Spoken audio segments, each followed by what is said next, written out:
Salah satu tempat yang paling peka dalam tubuh manusia, indera manusia, bukan indera perasa, tetapi mata, saudara. Bahkan untuk sesuatu yang kita tidak bisa lihat, saking kecilnya partikel itu, saudara. Bahkan pada waktu partikel yang halus itu masuk ke dalam mata, maka kita akan mengalami kendala dalam penglihatan kita. Sespesial itulah kita menjadi bijinya matanya Allah. Dia sungguh memperhatikan kita, tetapi setan juga tahu itu. Dia sering membuktikan meskipun kita dipelihara oleh Allah, tetapi kita adalah orang-orang yang munafik, orang-orang yang fasik.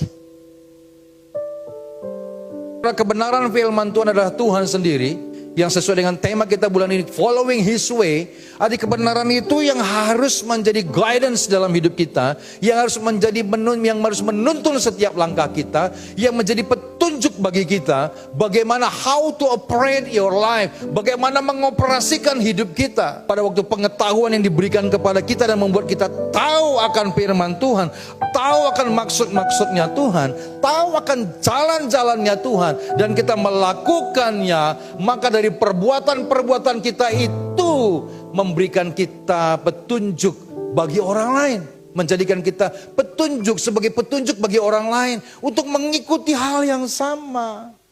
Saudara, di Alkitab dituliskan bahwa orang-orang Kristen itu disebut pertama kali di Antioquia. Kenapa? Karena mereka adalah orang-orang yang melakukan apa yang Yesus lakukan semasa hidup. Dan itu membekas dalam hidup mereka, sehingga orang melihat ini seperti yang Yesus lakukan.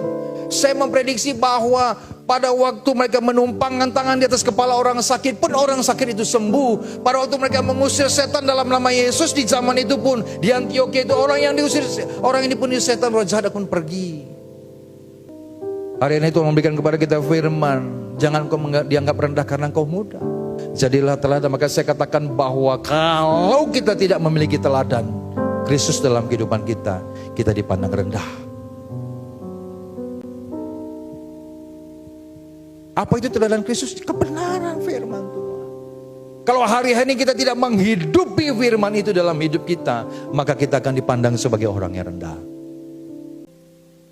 Saudara, saya mau kasih tahu kepada kita semua bahwa mengikut Kristus berarti kita harus mengarahkan pandangan kita hanya kepada Kristus saja.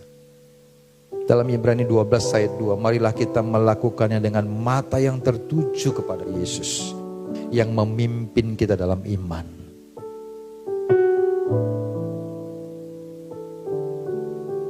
Kalau Yesus yang memimpin saudara dan saya dalam iman kita, artinya apa? Artinya firman Tuhan itu benar.